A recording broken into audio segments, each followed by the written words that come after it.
5 minutos aproximadamente voy a hablar así. Ha habido un problema con el micrófono, pero no podemos retrasar más este conversatorio por problemas de tiempo. Vamos a esperar a que se normalice, pero voy a continuar aún así. Primero que nada, muy buenos días con todos.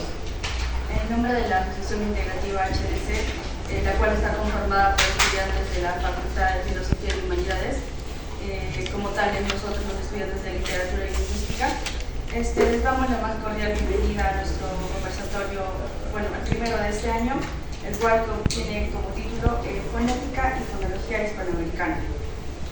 Este espacio en sí ha sido preparado con mucho entusiasmo a pesar de las dificultades, con el fin de que podamos reflexionar desde el ámbito académico sobre la diversidad y riqueza del español en América Latina y cómo esta interacción se produce con las lenguas originarias. Es por eso que agradecemos de antemano profundamente la participación de nuestros dos docentes universitarios, los cuales han aceptado poder desempeñar un rol importante el día de hoy. Tenemos en primer lugar al doctor Juan Jacobo Santamaría Jiménez, el cual es nuestro actual director de nuestra Escuela Profesional de Literatura y Lingüística. Asimismo, también es docente de nuestra facultad y especialista en fonética y fonología del español. Si podría dar un aplauso, por favor. Gracias. Y también tenemos, por supuesto, a la doctora Josefina Moyo García, quien es nuestra docente de la Escuela Profesional de Literatura. Asimismo, también destacó por su tesis en quechua y también por su trayectoria en la enseñanza del quechua como lengua nativa y su valioso aporte en la educación bilingüe.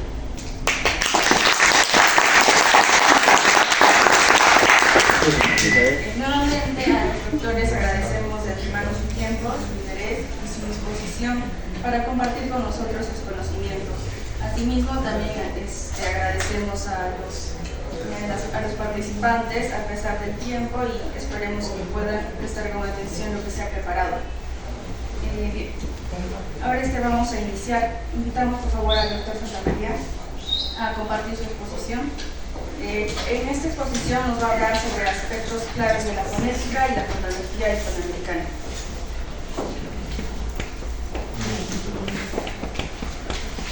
Muy buenos días tengan todos ustedes. Doctora Josefina Moyo García, realmente para mí es un grato honor compartir con usted y también con todos ustedes esta conversación o esta charla en relación a, como pueden observar ustedes, el rótulo Conversatorio sobre fonética y fonología hispanoamericana.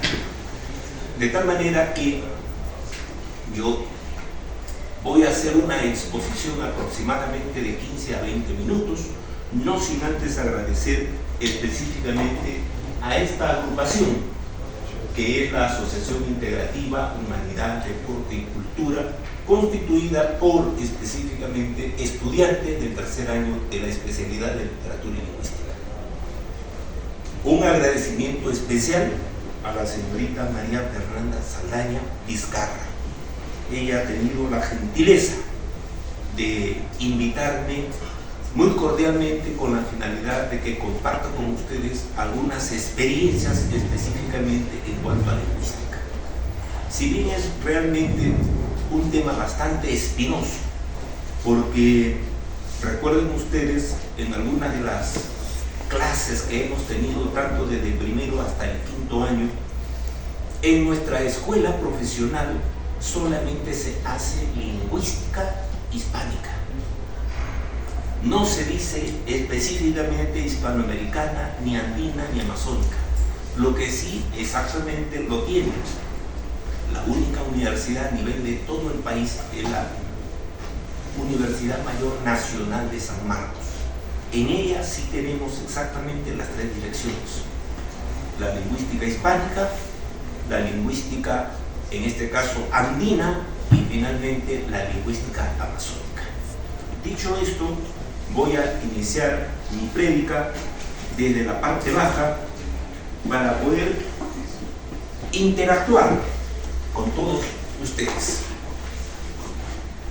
Disculpen que tenga que bajarme, y de repente en algún determinado momento tenga que hacer uso de esta pizarra cuando sea necesario explicar o clarificar ¿está bien? Algún texto. Como pueden observar, aquí tienen ustedes a la señora fonética. Inicio diciendo que la señora fonética, según la mayoría de estudiosos y sobre todo don Lois Hensler, a quien ustedes ya conocen, él no la considera específicamente como una ciencia lingüística. ¿Y por qué no la considera como una ciencia lingüística? Porque recuerden ustedes que él nos habla de que el signo lingüístico es igual a plano de la expresión, plano del contenido. Y cada uno de estos dos planos a su vez se subdivide en dos subplanos. Cada uno de estos subplanos tiene una forma y una sustancia. Más o menos algo así, para que sea objetivo y lo puedan ustedes comprender mejor. Este es el signo lingüístico igual, plano de la expresión, plano del contenido. Y aquí a su vez tenemos dos subplanos. Esos dos subplanos, según este estudioso, están constituidos por una, mejor así con rojo, por una forma y por una sustancia en ambos casos. Y, ojo, el plano de la expresión es lo que equivale específicamente a lo que Saussure dice significante. Y el plano del contenido equivale a lo que Saussure designa significado. Recuerden también que Lois Hensler es discípulo de Saussure, aunque, ojo, nunca se conocieron, pero Hensler bebió, es decir, que leyó su obra. ¿Cuál? Curso de Lingüística General. Aquí en esta forma encontramos lo que él llama cenemas. Y acá en esta forma encontramos lo que él llama pleremas. Aquí en la sustancia vamos a encontrar las ondas sonoras o lo que él también llama magnitudes sonoras. Y las magnitudes sonoras, a su vez, no son otra cosa que lo que común y corrientemente nosotros conocemos como sonido articulado. Y en la sustancia encontramos el significado. Y recuerden ustedes que cada una de estas unidades mínimas son estudiadas por una determinada disciplina. En el caso de los enemas, equivale a fonemas. En el caso de ondas sonoras o magnitudes sonoras, equivale a sonido articulado. Y en el caso de los pleremas, equivale a morfemas. Y en el caso del significado, tenemos específicamente, recuerden ustedes, los semas. Esto es específicamente el mundo de la lingüística desde la perspectiva de Lois Hensler. De tal manera que cuando hablamos de la fonética, a la que tienen ustedes enfrente y que la pueden ir leyendo para que la vayan reconociendo, la fonética viene a ser para él una ciencia extralingüística. ¿Y por qué es una ciencia extralingüística? Porque necesariamente toma la información que le suministra otra ciencia, y es una ciencia natural. ¿Cuál es esta ciencia natural? La física. Y la física, en un acápite o en un capítulo, estudia específicamente los sonidos en términos generales. Pero de esta física recoge el aporte de ella a través de la acústica. La acústica es específicamente un tópico que estudia específicamente las ondas sonoras. Y en este instante, ¿qué cosa es lo que estoy haciendo yo? Estoy produciendo sonidos, pero no, discúlpeme, este tipo de sonido, ni tampoco este otro tipo de sonido, sino sonidos articulados que necesariamente se producen aquí, en el canal bucal. Ojo, canal bucal, porque hay quienes hablan también de todo lo que se llama el aparato vocal. Y cuando hablamos del aparato vocal, nos estamos refiriendo específicamente a toda la constitución que tiene específicamente el aparato fonador del hombre. Y el único ser capaz en el mundo moderno, hasta hoy, de producir sonidos articulados es el hombre. Los demás, simple y llanamente, o por un lado, producen ruidos o chirridos, y del otro, sonidos inarticulados. Muchos dicen, pero el loro habla. Sí, el loro habla, pero son imitaciones. ¿De qué? De la voz del hombre. El delfín habla, sí, el delfín habla. La ballena habla, sí, la ballena habla. La cacatúa habla, sí, todos hablan, pero imitando los sonidos humanos. De tal manera que la fonética no es una ciencia lingüística desde esta perspectiva. Sin embargo, integra el mundo de la lingüística, porque si no fuera por la fonética, no conoceríamos exactamente cómo es que se producen los sonidos articulados.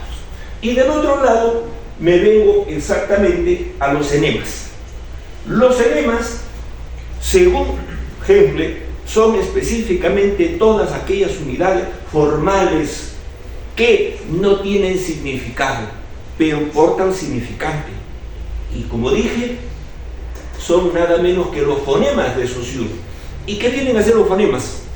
Los fonemas son sonidos, pero ojo, no sonidos materiales ni concretos, sino más bien sonidos ideales, sonidos abstractos, sonidos que solamente tienen cabida aquí, en el cerebro de cada uno de nosotros como usuarios de una determinada lengua y que corresponden a una determinada comunidad lingüística. De tal manera que estas unidades mínimas son indivisibles, es decir, son las partículas más pequeñas que tenemos específicamente en la lengua. Otros dicen en el lenguaje, por si acaso, y hay otros que dicen en el habla, pero cuando nosotros emitimos sonidos. De tal manera que estos de aquí se caracterizan porque diferencian significados. Esto significa que tienen carácter sociocultural. Yo digo, por ejemplo, supongamos así, lo voy a hacer con mayúsculas y digo rato. Pues bien, voy a conmutar solo un fonema. Ojo, y oído a lo que digo, fonema. Y conmuto este, ¿y qué dice ahora? No escucho. Con ganas.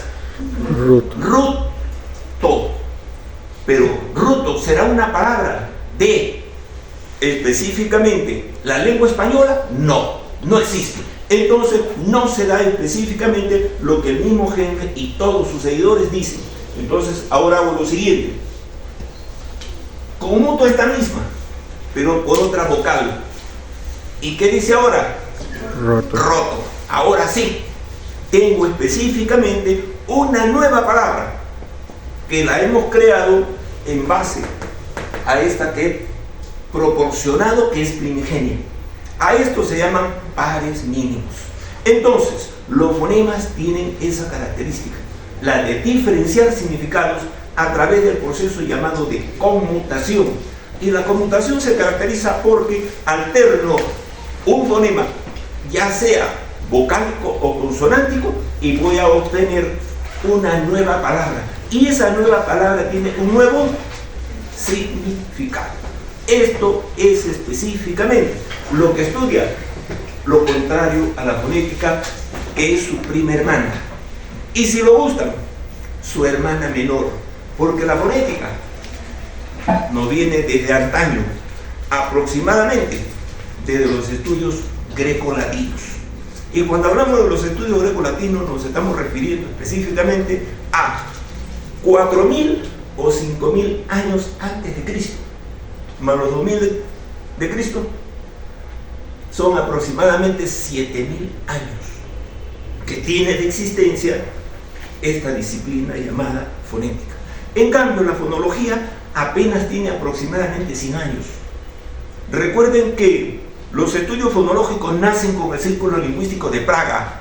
Y cuando hablamos del Círculo Lingüístico de Praga, este aparece aproximadamente en el año 1926.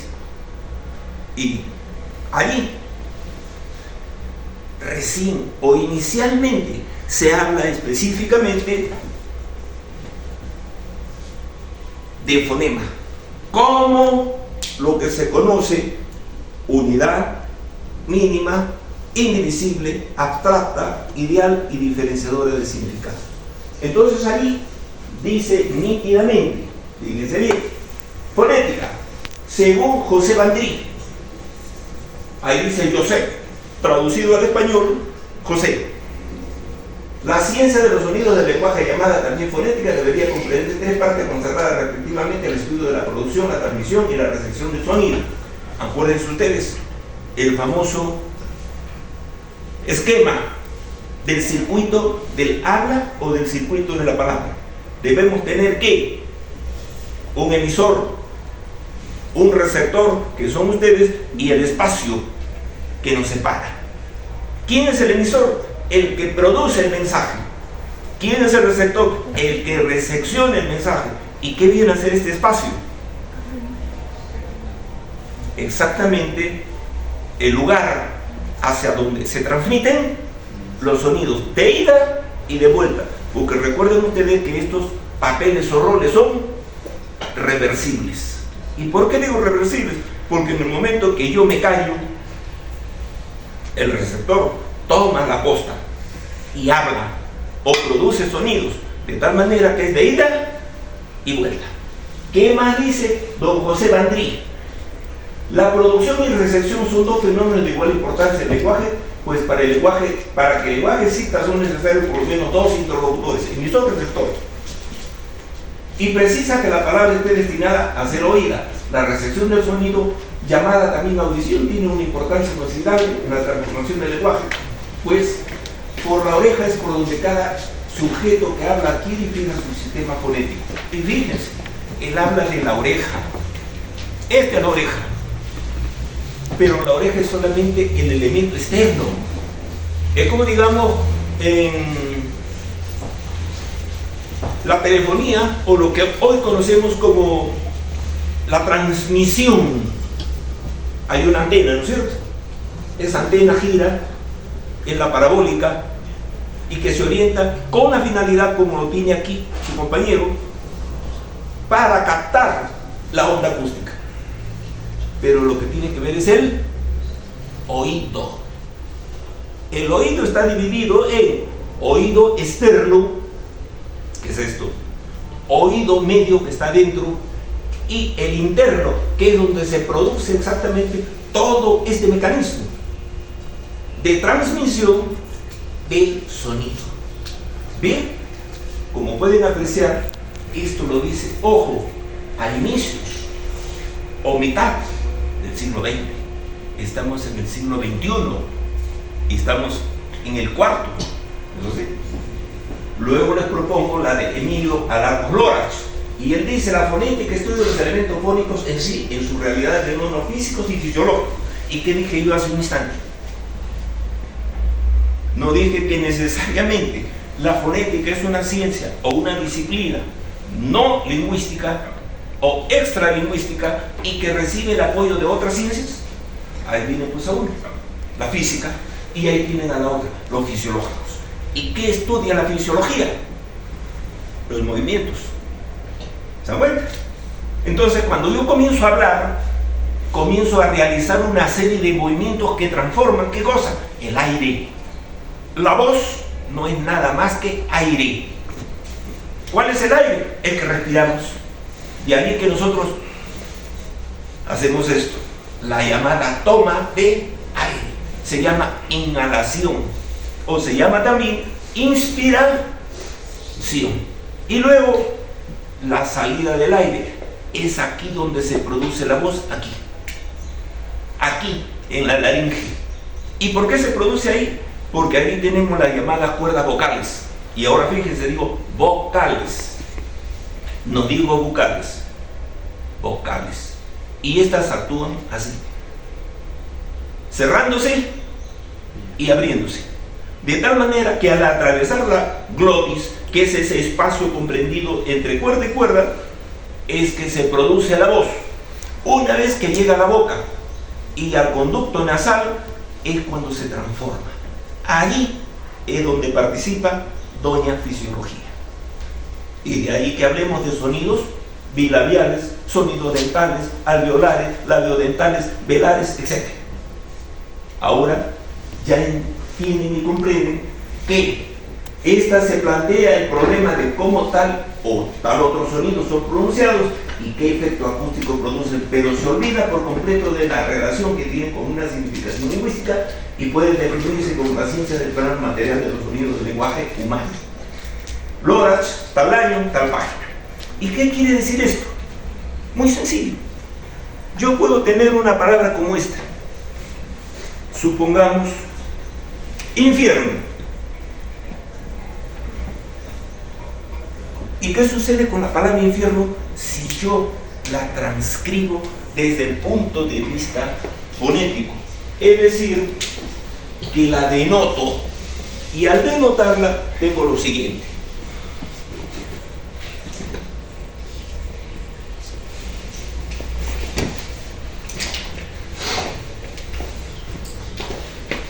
Ahora, fíjense bien en lo siguiente, los fenómenos que se dan en este caso. Na se proyecta sobre la vocal I, y al proyectarse sobre la vocal I, esta de aquí se nasaliza. Sabemos por definición que todas las vocales son orales. Sin embargo, ahora tengo que hablar de vocales nasales. Que en este otro caso, fa es un sonido dentilabial o labiodental, que es lo mismo. Se proyecta sobre na y la convierte en una labiodental momentáneamente o espontáneamente por el contexto que ocupa.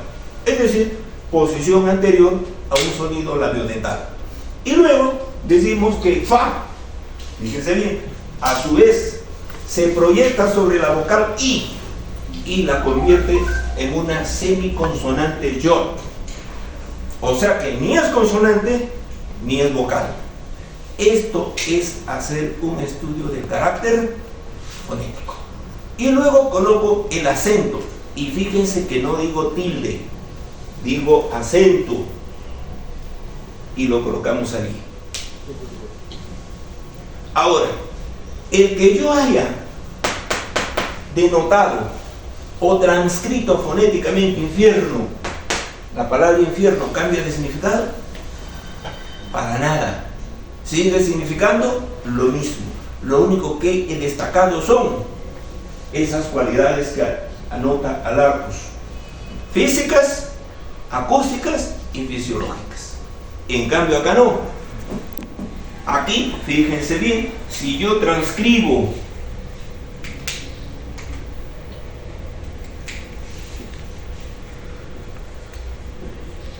rato y luego cambio por, supongamos, pa,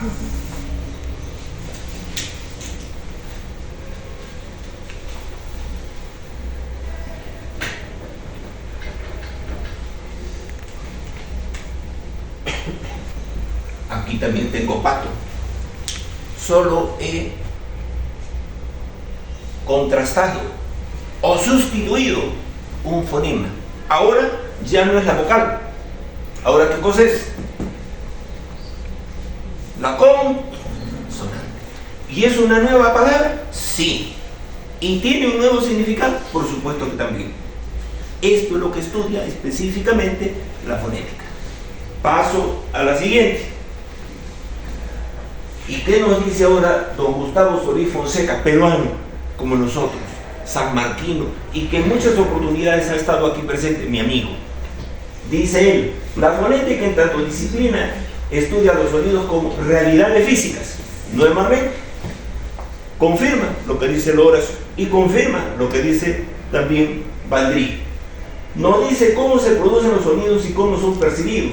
La fonética al estudiar los sonidos que se emplean en la comunicación humana en la lengua nos ofrece un punto de partida inicial para comprender la función que desempeñan los elementos fónicos de los idiomas. Y aquí nosotros tenemos que diferenciar dos cosas: lengua e idioma. Les pregunto a todos, El español para nosotros es nuestra lengua, nuestro idioma. Veo que ayuda. Es nuestra lengua, no es nuestro idioma. Idioma tiene carácter de origen. ¿Y en dónde se origina el español? En España. Entonces, para ellos sí es su idioma, para nosotros es nuestra lengua. Y la lengua tiene carácter oficial, porque recuerden ustedes que la madre de todas estas lenguas llamadas románicas o romances es el latín. Y los romanos, cuando conquistan todo el mundo antiguo, trasladaron su lengua por todas partes. Y esta entró en contacto con todas ellas y necesariamente dio como resultado, ¿qué cosa? Nuevas sublenguas. A estas nuevas sublenguas les hemos llamado, ¿qué? Dialectos. ¿Y qué vienen a hacer los dialectos? No vienen a hacer otra cosa que la variante de lengua al interior de otra lengua que es oficial y que es literaria. Eso es lo que nuestra lengua se llama español o castellano. Pero en el español peruano, entre comillas, no es el único. Tiene diversidades, tiene variables. Y estas variables también son dialectos. El arequipeño, el cusqueño, el puneño, el tacneño, el piurano, el oretano, etcétera, no son otra cosa que variantes o variables. ¿De qué? De este español llamado peruano. De allí que desde el punto de vista de su variabilidad, no todos tienen exactamente los mismos matices o las mismas características, sean en este caso fónicas, morfológicas, semánticas, lexicológicas, etimológicas, etc. Paso ahora a la fonología. Y como pueden apreciar, también les traigo tres definiciones fundamentales. La primera de don Gustavo Luis Fonseca, que lo hemos visto anteriormente, y él dice: la fonología estudia los sonidos en su condición de elementos funcionales de una lengua. ¿Qué quiere decir eso de función? Recuerden ustedes que hemos dicho que los fonemas diferencian significados, entonces cumplen una función, por un lado distintiva y por el otro lado delimitadora. Porque, por ejemplo, en pato o en rato o en ruta o en infierno, simple y llanamente nosotros vamos a delimitar ¿qué cosa? Elementos, en este caso también de la segunda articulación, llamados sílabas. ¿Y cuáles son esas sílabas? En este caso, in, fier y no. Ese puntito que estoy colocando exactamente aquí, no sé por qué se haga. A ver si alguien opera ahí, por favor.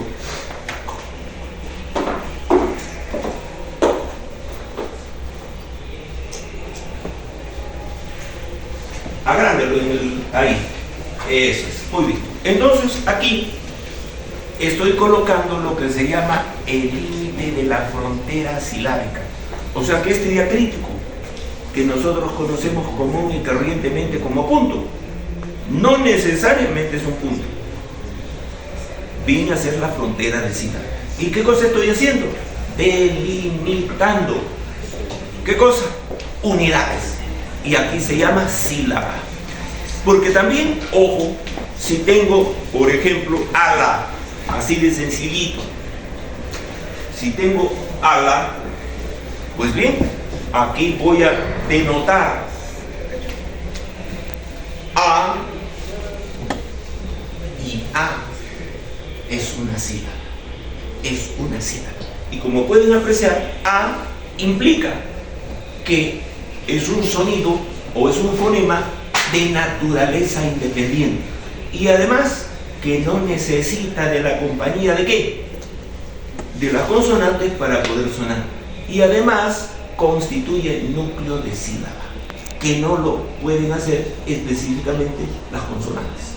Sigo con lo siguiente. Y como pueden apreciar ustedes allí,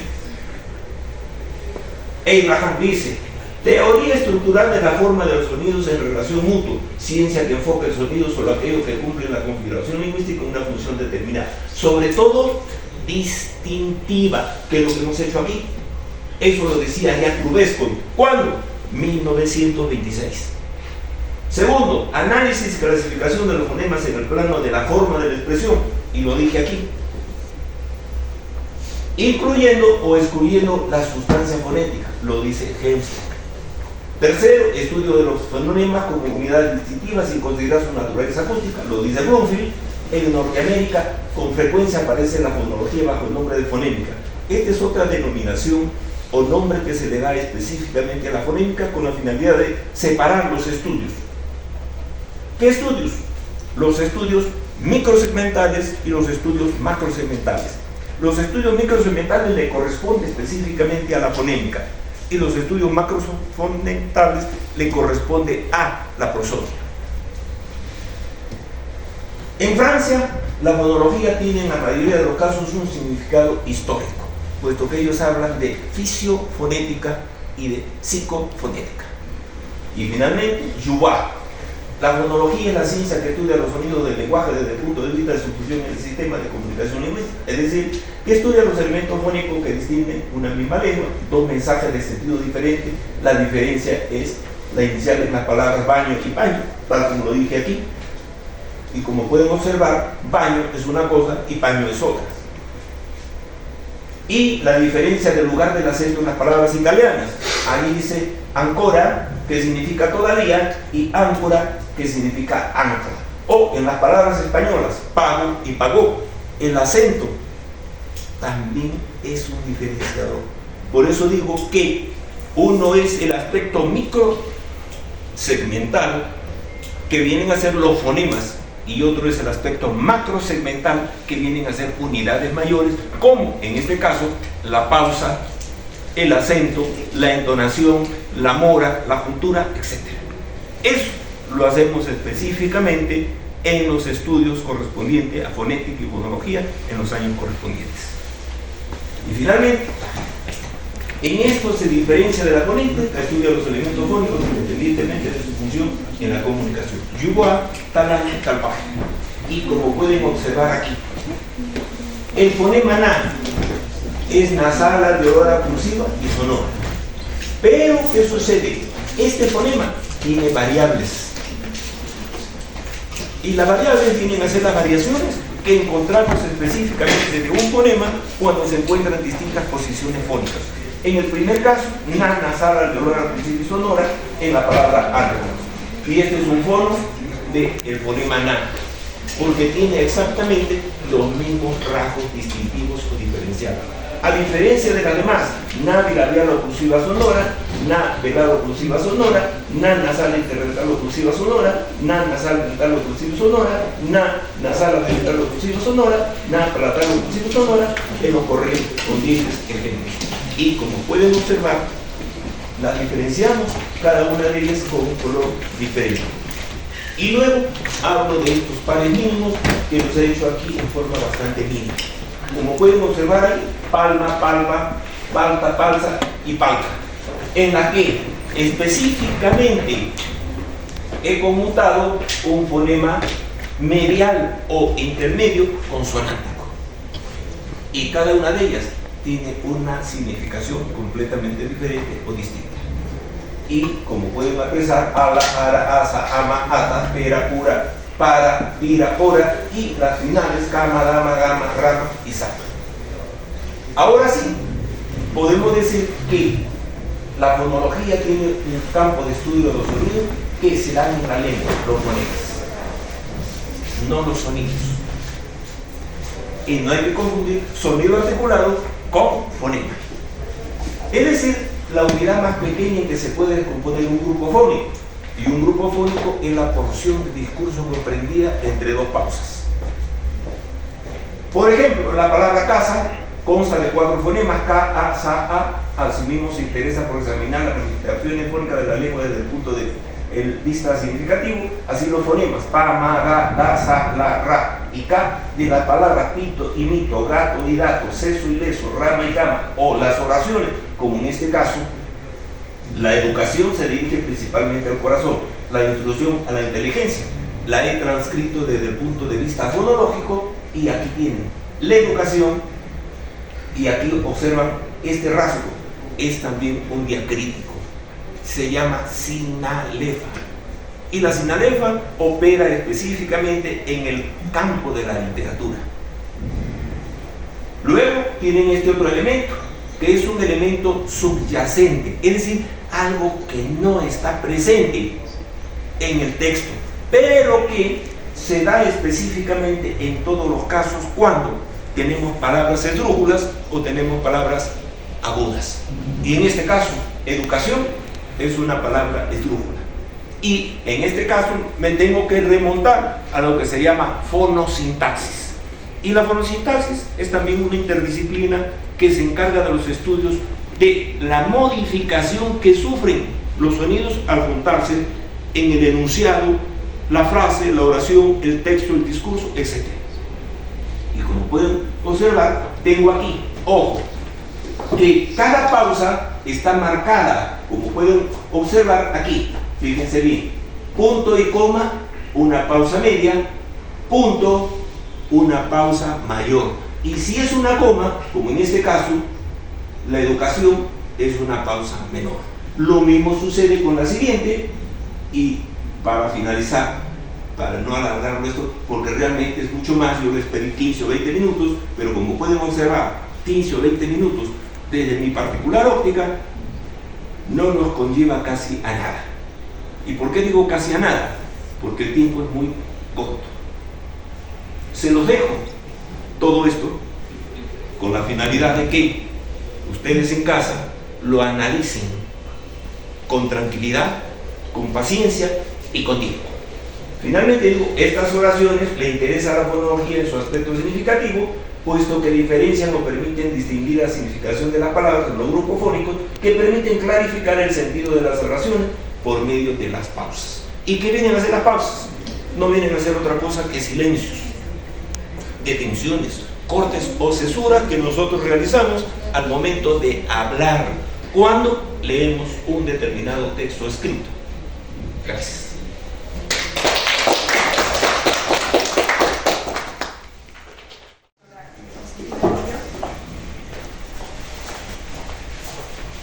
Doctor Juan Jacobo Santamaría, buenos días. Estimados estudiantes, también muy buenos días. Para mí es un placer estar aquí detallando algunas cosas sobre la fonética. Gracias por la invitación a la agrupación Asociación Integrativa Humanidades, Deporte y Cultura. Como el doctor lo dice, que el tema de fonética y fonología es bastante amplio y unos minutos no es para poder exponer, pero sin embargo nosotros vamos a hacer lo posible para que ustedes tengan a detalle estos conocimientos. Para poder explicar un poco de la fonética, sobre todo quizás una comparación, haciendo una comparación entre la fonética del idioma quechua chanca y el idioma quechua cusco-coyaca. Primero, deslindar sobre este aspecto, vamos a tomar al autor Alfredo Torero, quien clasifica el idioma quechua en quechua 1 y quechua 2. Dentro de estos aspectos está el quechua sureño y quechua norteño. Y dentro del quechua sureño está el quechua chanca y el quechua cusco-coyaca. ¿Qué es lo que nosotros vamos a tratar en este momento? En quechua chanca, acá quechua chanca, tiene 15 grafías y 3 vocales. Las 3 vocales son la A, la I y la U. En quechua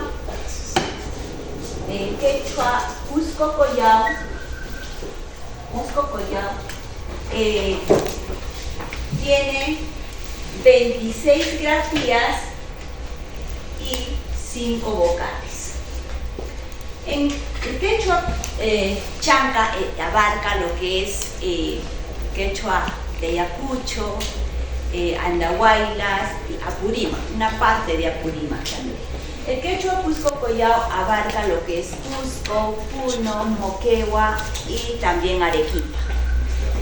Ahora, para poder nosotros analizar los textos que he tomado, vamos a poner las consonantes. Las consonantes en el quechua chanca, por ejemplo, solamente tienen las simples. ¿Cuáles son las simples? Pa, ta, cha, ka y ka. Esta ka ellos lo pronuncian, o esta ku, ellos lo pronuncian como un fricativo, ja, ja. Por ejemplo, si yo digo, si en el pronombre, ellos dicen ñu, ja. ¿Ya? Entonces, ahí hay una diferencia. En cambio, en el quechua Cusco Collao tenemos las consonantes simples, que es pa, ta, cha, ka y ka. Las consonantes aspiradas, pa, ja, cha, ja y ka. Y las consonantes glotales, a, cha, ka, ka. Esa es la diferencia que hacemos entre el quechua chanca y el quechua Cusco Collao. Repito, en el quechua chanca no utilizan las consonantes aspiradas ni las consonantes glotales. En cambio, en el quechua Cusco Collao sí utilizamos las consonantes aspiradas y las consonantes glotales. Aparte que tiene 26 grafías y también 5 vocales. En el quechua chanca tenemos solamente 15 grafías y 3 vocales. Ahora, teniendo esta diferencia de estas consonantes, vamos a ir al texto. En quechua chanca tenemos ahí, por ejemplo, dice Piru, Malca, Quichuapi, Hatun, Quilca, Lula. En lo que está remarcado con el color rojo, ahí claramente nosotros podemos notar que no utiliza, por ejemplo, la aspirada Jerkai, que es lo que se utiliza en el quechua Cusco Collao. Solamente está la simple, la consonante simple nada más. Y en el quechua Cusco Collao sí, nosotros escribimos como la consonante Q como una consonante aspirada. Jerkai sería. Luego también dice, este texto es tomado de Serafín Coronel Molina, que ha utilizado, es una tesis. Ahí donde dice graduate shul, bueno, está en inglés, Quichuanchic. Fíjense, miren, cuando dice Quichuanchic, Tulum, Alpanaulammi, Caica. El sonido mismo, porque ya nos ha explicado cómo es el sonido, cómo se produce todo, ¿verdad? Ahí claramente nosotros podemos encontrar ese quichuanchic, esa terminación chic, que nosotros en Cusco Collao no lo realizamos. Cuando dice esta consonante, esta terminación en chic, ¿ya? Para nosotros, para el Cusco Collao es el chis. Fíjense acá que el quechua chanca utiliza la consonante K y quechua Cusco Collao utiliza la S, la consonante S. ¿Ya? Alpanalahmi. En este caso alude a la tierra, ¿verdad? Ellos dicen alpa. En quechua chanca se utiliza utiliza hal'a. Como en quechua chanca no hay consonante glotal, no hay consonante aspirada, entonces alpa, alpa. Cusco Collao lo toma, ahí sí tenemos consonantes aspiradas, consonantes glotales, hal'a, a, esa P glotal. Esa es una diferencia. Luego tenemos, en este texto dice, Imailajra tuki talpui tajlanau likalinja.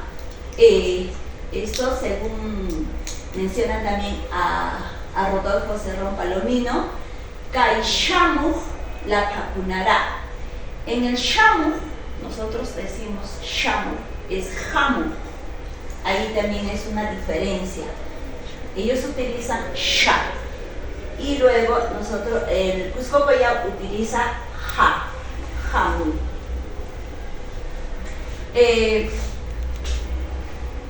Piru Malcatrao, Quichuapij, Hatu, Quilca, Lulay Capitán, Huillapucha. Todo ese texto es un texto de quechua chanca, que hay algunas palabras que tampoco nosotros lo utilizamos acá en Cusco, en el quechua Cusco Collao. Quilcacunampis, hay algunos sufijos sí se pueden confundir, algunas pronunciaciones, por ejemplo, pis, pas, ahí sí no tenemos ningún problema. Ambos quechuas utilizan ese sufijo. ¿Puede pasar, por favor? Ese es el primer texto que hemos visto, es una forma un poquito de escritura más netamente quechua chanca, por decirlo así, pero dentro del quechua chanca también, según los autores, no siempre escriben o no siempre pronuncian lo mismo. Ya hablo de los dialectos, ¿verdad? Dentro de las regiones también existen estos dialectos. Hablamos de dialectos, sociolectos y diolectos. Muchas veces la forma de que yo hable el quechua no es igual a la forma de cómo habla mi compañero. O sea, es diferente, ¿ya? En este caso dice, para Panichay, es una poesía, ¿no? Eripunaimi Kachkan. ¿Ves? Kachkan. Nosotros, quechua Cusco Collao utiliza kashan, ¿ya? Kashan, con el sha. Pero ahí se utiliza el kachkan. Esa es una diferencia también entre el ichka, la consonante ichka y la consonante sha. Manaripuita munachkaspa, otra vez el ichka. Kañaña zapachayan, kanwan tanta saracha. Ahí nosotros podemos decir, en el Cusco Collao se dice anta, utilizando la apóstrofe, utilizando esa consonante glotal que es anta, suena, el sonido es bastante fuerte. Allá encontramos simplemente tanta, ¿ya? Esto dentro del quechua chanca podemos encontrar muchos textos investigando, viendo, y también podemos deducir que cada autor que escribe, ya sea cuento, ya sea poesía, ya sea otro tipo de textos, no escriben lo mismo, no utilizan la misma consonante, siempre hay una variación, ¿ya? Ahora, siguiente diapositiva. En el quechua Cusco Collao, también el de fortalecimiento de la lengua quechua a través de podcasts con las niñas y niños de tercer y cuarto. Esta también es una tesis, he bajado, he traído este texto, investigando, me pareció muy interesante el análisis en este texto, esas palabritas, cómo es que lo utiliza. Fíjense, mira, a diferencia del quechua chanca, ahora sí, en ese texto podemos observar las palabras como mashkal, como yankal, pica. ¿Ves? Ahí sí suena, ahí sí vemos las grafías, vemos las consonantes, que hay una consonante glotal, que es la K, velar. Ahí, fíjense que hace rato habíamos visto la palabra quichua con K, ¿verdad? Ahora podemos ver también la palabra quichua que es una consonante aspirada con H, quichua.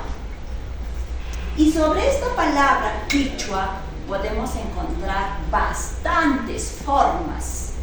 No solo es quichua, hay quechua, hay quichua con K.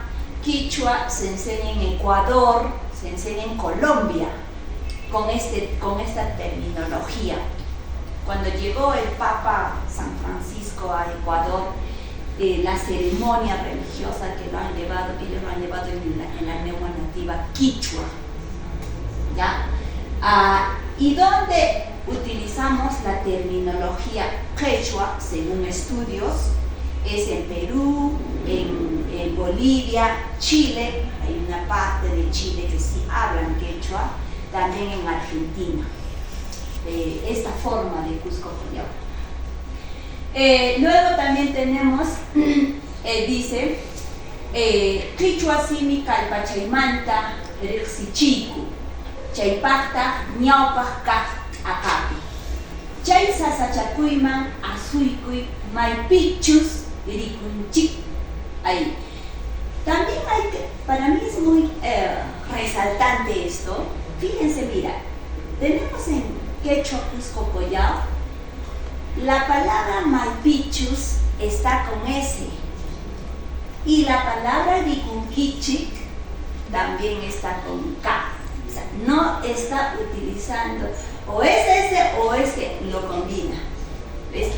Son variedades que nosotros muchas veces tenemos esos cuestionamientos. Decimos, a ver, profesora, ustedes mismos han visto, ¿no?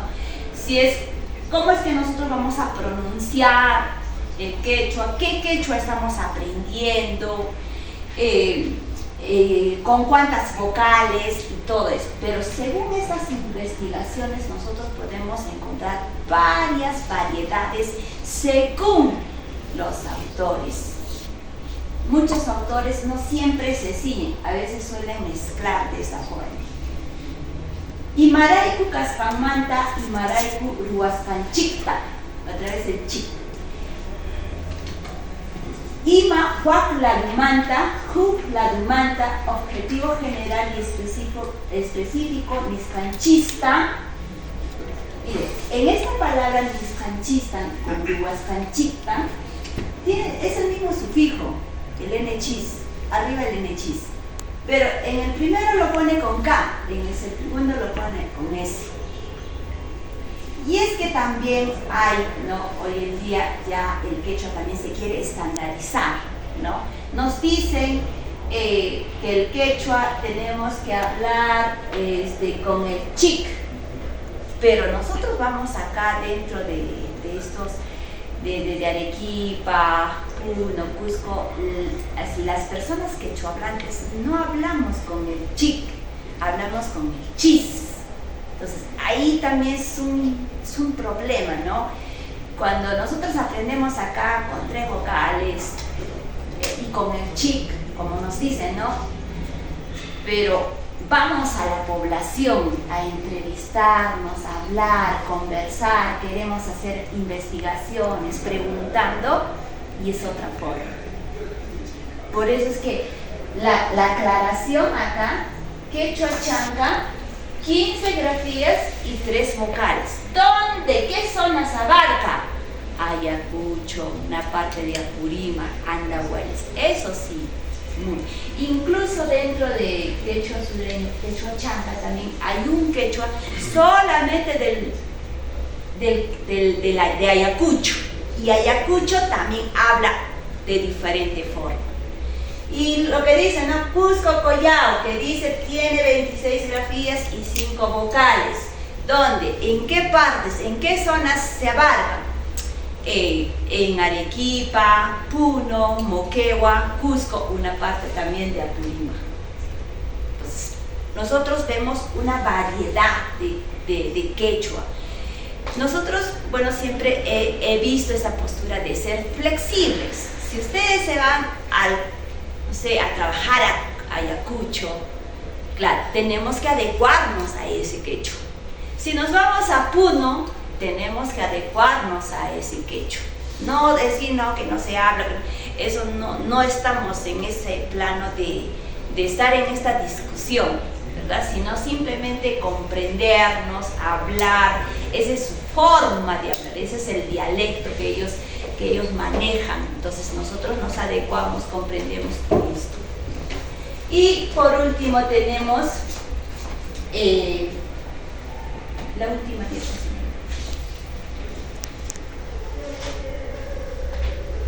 Acá. Estos cuentitos ya son algo modernos, ya de hoy en día, que nosotros estamos de alguna manera difundiendo el idioma quechua. Cuyacui atojmanta cucuchamanta. Alguna vez, que todavía yo recuerdo del doctor Medina, que ya hace tiempo ya no está físicamente con nosotros, era un doctor que me enseñó sobre fonética. Cuando hizo un análisis fonético, por ejemplo, podría yo poner ERC, ¿verdad? ERC. En la fonética hablamos de la acentuación. Entonces, esta palabra ERG, por la presencia de esta consonante posvelar, no se podía pronunciar netamente como una E o como una I, así claramente, o que yo podía abrir bien mis labios, decir E o I, o O o U. Entonces, ¿por qué? Porque esta consonante posvelar directamente e indirectamente, porque hay una consonante acá en medio de la E y la Q, por eso es que no me permitía hablar. A este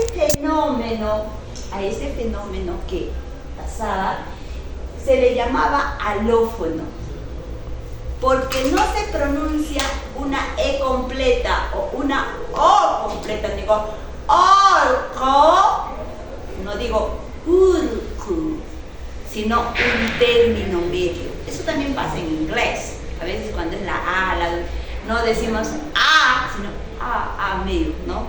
Algo. Igual sucede en este caso. Ahí es donde muchas veces no se presentan estas discusiones, es con A, es con 3, es con 5 y todo lo demás. Pero esta explicación que solo ocurre estas vocales, o sea, puede ser la E o puede ser la I, puede ser la O o puede ser la U, en caso de la presencia de esta consonante posvelar. Pero si hay una consonante, como por ejemplo guasi, en este caso no tenemos ningún problema en decir que esta I puede ser E. No, definitivamente no. Entonces, por eso que algunos estudiosos dicen que el quechua tiene tres vocales, sin embargo, al lado de una consonante posvelar se puede escribir con la 5. Eso es lo que dice, ¿ya? Pero, como podemos ver nosotros, por ejemplo, en este párrafo dice Huayquechay, aspita haiwarimuay, niska atoka, hukuchaka, Ichuchata Haiwarisca. Eso viene Ichu, chu. Esa es una consonante aspirada, H aspirada. Luego dice, Huaypechai, Rumita Haiwarimuay, Millaskata Adoka, Hukuchaka, Kowe Uchachantas Haiwarisca. Estos textos que nosotros podemos ya plasmar, más o menos se nos hace familiar ya de lo que nosotros hablamos por esta situación geográfica, ¿no? Por estas zonas. El primer texto es un poco diferente, ese quechua con el quechua que nosotros estamos teniendo. Y el objetivo de nosotros, en fin de cuentas, del idioma quechua es difundir, que siga prevaleciendo, sea con 3, sea con 5, o sea con chic, o sea con chis, o sea con ñuca, o sea con noca, cualquiera, porque esos dialectos, esas variaciones siempre van a existir dependiendo de cada región. Ustedes han escuchado en la exposición del doctor ya anteriormente, el español de Cusco no es igual que el español de acá de Arequipa. El español que hablan en Lambayeque, alguna vez yo fui a un congreso a Lambayeque, ahí los ancachinos, los lambayequeños hablan muy diferente el español, muy diferente. Pero nos seguimos comunicando, nos seguimos comprendiendo. De la misma forma pasa, según lo que yo he investigado, según lo que yo he visto, el quechua.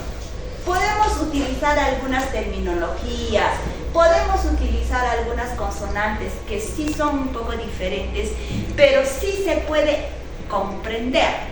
Por lo menos un 90-95% sí se puede comprender. Entonces nuestra tarea es seguir difundiendo desde lo que estemos. Eso sería todo de mi parte. Espero que me hayan entendido, pero si hay preguntas, ya nos vemos. Gracias, doctora. Me parece que habían dos compañeros que querían preguntar, que son breves, la verdad que estaban entusiasmados. Compañeros, todos. Bueno, mi pregunta sería para la profesora y es decir, ¿qué desafíos fonéticos se enfrentan los hablantes del quechua al aprender o enseñar el español estándar? ¿Y cómo pueden abordarse desde la educación intercultural? Claro. Esos desafíos obviamente van a haber, y hay bastantes. En el evento que hicimos el 27 de mayo, habían los ponentes, ¿no? Nuestros estudiantes. Uno de ellos decía, ¿no? Un desafío que para él había sido que él hablaba con las 5 vocales y acá les enseñábamos con 3 vocales. Y para él era muy difícil, muy complicado, porque en su zona no hablaban de esa forma, como nosotros acá enseñamos con 3 vocales. Y eso es lo que a veces, ese desafío es bastante fuerte también para mí, porque muchas veces al poder preguntar a mis estudiantes, sobre todo quechuahablantes, les entrevisto en quechua y cómo hablan ellos. Pero para los que recientemente van a aprender es más fácil, porque ellos aceptan la forma que nosotros enseñamos, ¿cierto? Pero el desafío va a ser cuando estos estudiantes se vayan a encontrar con las personas quechuahablantes, y dependiendo del lugar también, de cómo hablan. Entonces, para eso nosotros ya los tenemos que preparar. O sea, nosotros tenemos que ser flexibles, muy flexibles, adecuarnos al idioma, que ellos, o la forma o la variedad que ellos están hablando. Ahora, dentro de lo que es la normativa, nos dice, ¿no? Que tenemos que escribir con 3 vocales y pronunciar con las 5. Eso es lo que dice, ¿no? El Ministerio de Educación imparte también esa forma de quechua en todas las instituciones bilingües. Esa forma también es un desafío. ¿Por qué? Porque yo les enseño con 3 vocales y les digo que hablen con las 5.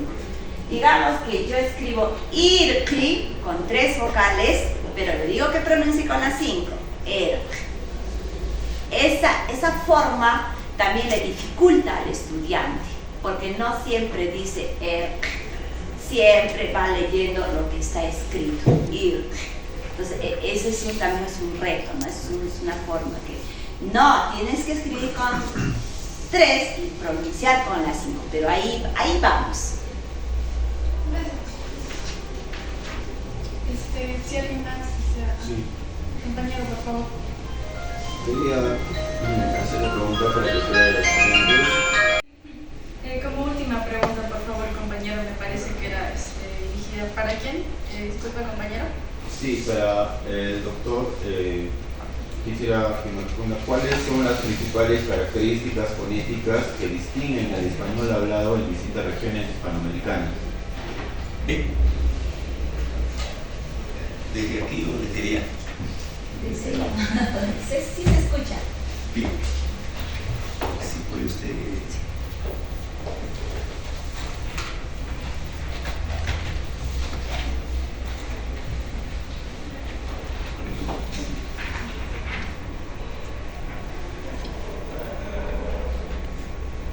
Parece.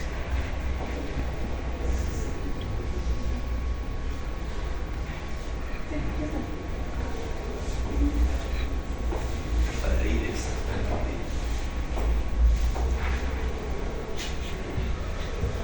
Para responder específicamente la inquietud de uno de sus compañeros y también mi alumno, quien ha llevado ya fonética y fonología, sabe específicamente que la región geográfica, la clase social, la edad, la educación son factores preponderantes específicamente para que nosotros podamos distinguir o diferenciar ¿qué cosa?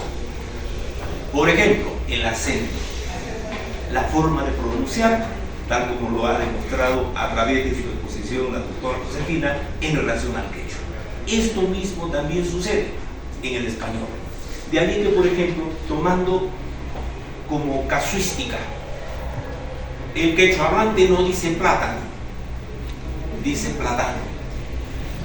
El quechua hablante no dice teléfono, dice teléfono. Por lo tanto, ya ha cometido específicamente un traslado o una digresión en cuanto a la acentuación. Recuerden ustedes, como ya lo dije en mi exposición inicialmente, la acentuación es un elemento vital para que nosotros podamos diferenciar los significados que comportan las palabras. Por ejemplo, ustedes son público, publicó, publicó. Público. Son 3, ¿no es cierto?, palabras que tienen la misma estructura morfológica, pero tienen 3 acentos diferentes. De igual manera, por ejemplo, aquí en Arequipa dicen algo así: hediondo o hediondo.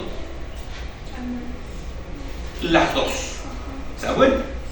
De tal manera que lo que habló la doctora Josefina cuando habla de la aspiración de la H, ojo, mucho cuidado.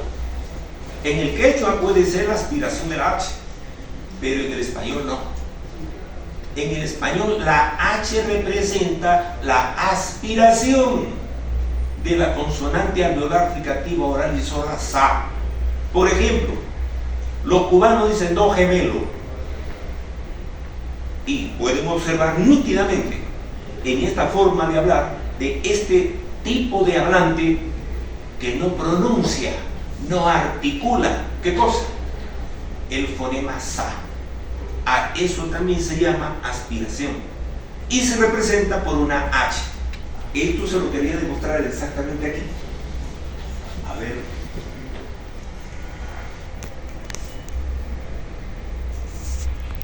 Aquí, fíjense bien.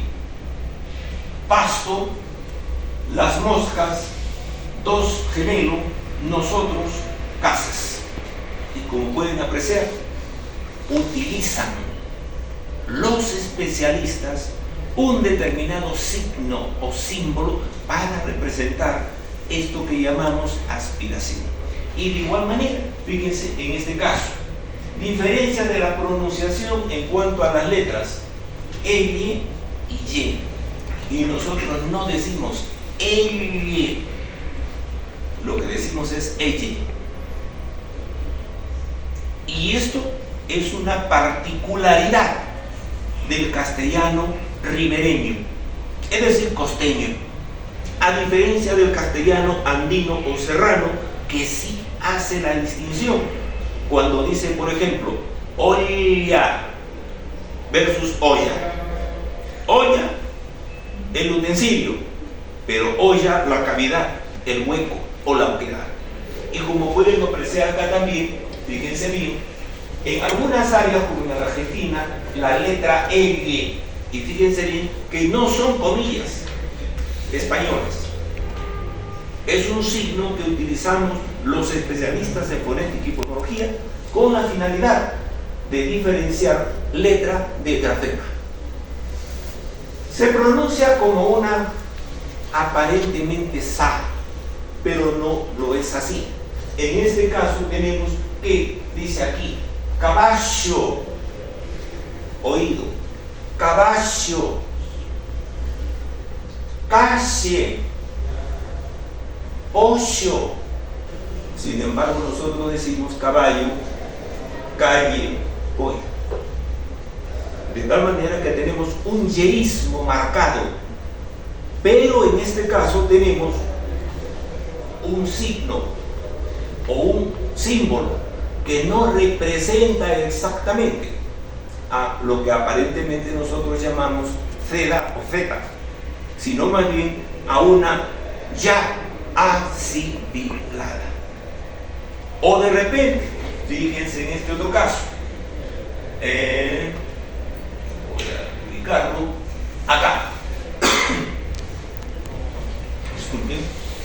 En los Andes centrales, Perú, Bolivia y Ecuador, predomina el ceseo y el yeísmo, y la aspiración o pérdida de la letra S son comunes. La pronunciación de la R puede variar, a veces siendo más suave que en otras regiones, como por ejemplo, estamos utilizando el mismo signo o el mismo símbolo, pero ahora fíjense, dice allí peso, y así habla exactamente cierta parte de Puno y casi todo Bolivia. Lo mismo tenemos en otro caso, cacho,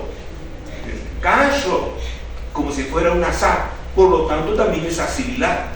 O en este otro caso, bucho, o en este otro, rasma, se, en este caso, reto, tercible, rescatea, y finalmente, fíjense en la posición, carstenia, y no dicen gardenia. Otro de los elementos también es el uso del voceo, y el voceo también es un fenómeno que se da en toda Hispanoamérica, pero preferencialmente como en Argentina, Uruguay, Paraguay y en el Perú. Pero no es todo el Perú, es solamente un pequeñito espacio, Arequipa, Camaná o Coya, en donde dicen, por ejemplo, pan de maíz vos, negro fellazo. Fíjense, pan de maíz vos, negro fellazo. Ya no es exactamente el yeísmo que tenemos a nivel general, porque yo, por ejemplo, para poder diferenciar en clase desde el punto de vista didáctico y pedagógico con mis estudiantes, tengo que hacer un esfuerzo para poder diferenciar un elemento sonoro del otro, tal como lo ha también caracterizado la profesora Josefina en la articulación o en la pronunciación del quechua sureño o central o norteño. Porque si tenemos que el español peruano tiene exactamente esas mismas características el castellano ribereño, el castellano andino y el castellano amazónico. Pero ojo, que este castellano amazónico necesariamente está representado por los migrantes que salieron específicamente en los años 20, 30, 40 de la sierra hacia la selva o a la Amazonía con la finalidad de hacer colonias. ¿Por qué? Porque todo esto estaba abandonado y ellos comenzaron a trabajar la tierra, a ganar específicamente tierras de cultivo. De igual manera, observen en este otro caso. Ceseo y también Yaizo es otro de los fenómenos muy particulares del español, no solamente peruano, sino completamente hispanoamericano, o como también lo llamamos latinoamericano. ¿Y en qué consiste? Consiste específicamente en que el fonema lateral alveolar ya se transforma por otro que es también palatal, pero en este caso ya no es lateral. Y de ahí que fíjense en estos casos: vaya, callado, gallo. Aquí tienen la transcripción, pero acá tienen exactamente la forma en que nosotros lo debemos escribir o registrar gráficamente, teniéndose en cuenta el contexto. Y, como pueden apreciar en este primer caso, vaya, obstáculo, vaya, verbo ir, vaya, fruta o drupa. Callado, callado, en silencio. Callado, bastón, báculo. Gallo, el primero, ave. El segundo, alegre, festivo, enamorado. Que son completamente distintos. ¿Cómo lo vamos a diferenciar? Según el contexto, tal como también lo ha precisado la doctora Josefina. Y en el otro caso, ceseo, la pronunciación de la letra C ante las vocales E, I, y lo mismo de la letra Z ante todas las vocales. En este caso, la letra S, como el fonema SA, este fenómeno es muy común en toda Hispanoamérica. De ahí que, por ejemplo, tenemos asesinar, y fíjense, asesinar con S, asesinar con C. El primero, dar muerte, cometer homicidio. El segundo, asesinar, salar las carnes al sol. Cosas completamente diferentes, pero las aclaramos y las precisamos cuando las encontramos en un determinado contexto. Luego dice coser. Coser, dar puntadas. Cocer, cocinar. Por ejemplo, en Arequipa se habla de cuecer. Dice, ya está cuecida la carne. Y no es cuecer, es cocer. Pero fíjense, yo mismo digo coser. Tengo que hacer un esfuerzo para producir la fa. Entonces tendría que ser cocer. ¿Y suena distinto? Sí, pues. Porque pongo en funcionamiento desde el punto de vista fisiológico los órganos que constituyen específicamente la cavidad supraglótica. Y finalmente, cima. Lo transcribimos así para ambos casos. Cima, silicio y magnesio. Cima, la parte más alta de una punta. Esto es común en todo Hispanoamérica. Espero que con esto dé respuesta a todas sus inquietudes, pero como les dije inicialmente, se los dejo para que lo puedan ustedes analizar detenidamente en casa.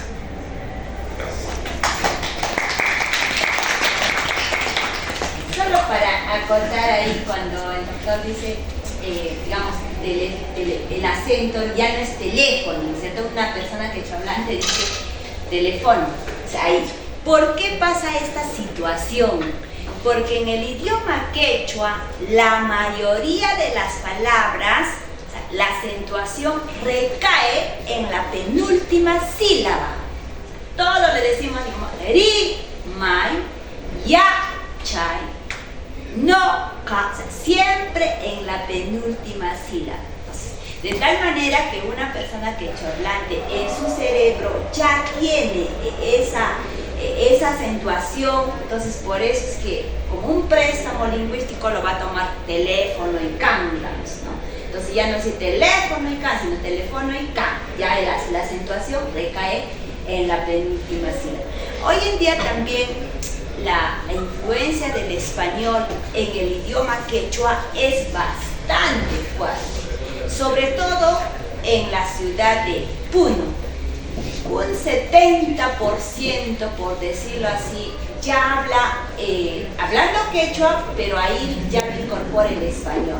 Cuando he tenido esas experiencias de tomar exámenes, he visto esta diferencia más que todo en la ciudad de Puno que en otras regiones. En otras regiones todavía un poco se mantiene esa influencia. Entonces, eso también varía de acuerdo a la región, varía de acuerdo al grupo social, varía también de acuerdo en sí a lo que es el idiolecto, ¿no?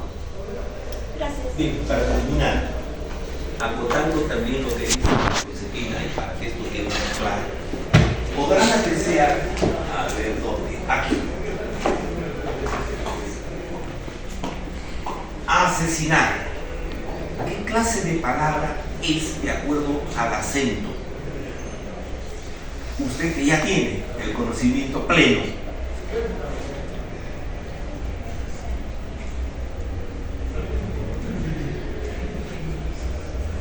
Asesinar es aguda u oxítono.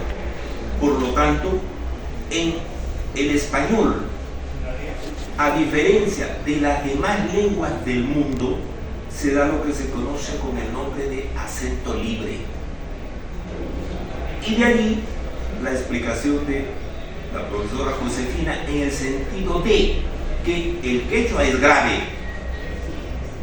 Por lo tanto, los fonetistas y fonólogos como especialistas necesariamente hemos recurrido a un retruécano didáctico pedagógico con la finalidad de que también el español cumpla específicamente con este, digamos, principio de idealidad. Porque todas las lenguas en el mundo son graves. Y si son graves, entonces, ¿qué tengo yo aquí? Fíjense bien. Aguda, como lo vimos hace un instante, a ver si es que la encuentro.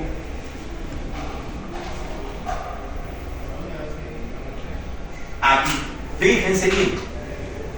Esta es una sílaba subyacente, es decir, una sílaba que no está presente en el acto de pronunciación.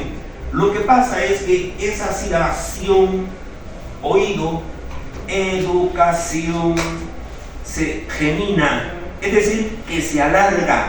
Por lo tanto digo, aguda, grave, aquí está el acento subyacente que lo hemos colocado también en la otra palabra. Y lo mismo sucede aquí, instrucción, y lo mismo sucede acá, al corazón. Pero ojo, corazón como palabra es aguda u oxítono, pero cuando se junta por la modificación, como lo expliqué, por fonosintaxis, tenemos al corazón. Por lo tanto, se da cuenta aquí, es esdrújula. Aguda, grave, grave. Esto es lo que se tiene en consideración en estos últimos tiempos en cuanto a el acento se refiere como fenómeno suprasegmental. Y cuando hablamos de los fenómenos suprasegmentales, necesariamente tenemos que incluir al acento, a la pausa, la entonación, la mora, la juntura y algunos otros elementos fónicos que se dan a este, digamos, caso de la fonología. Gracias.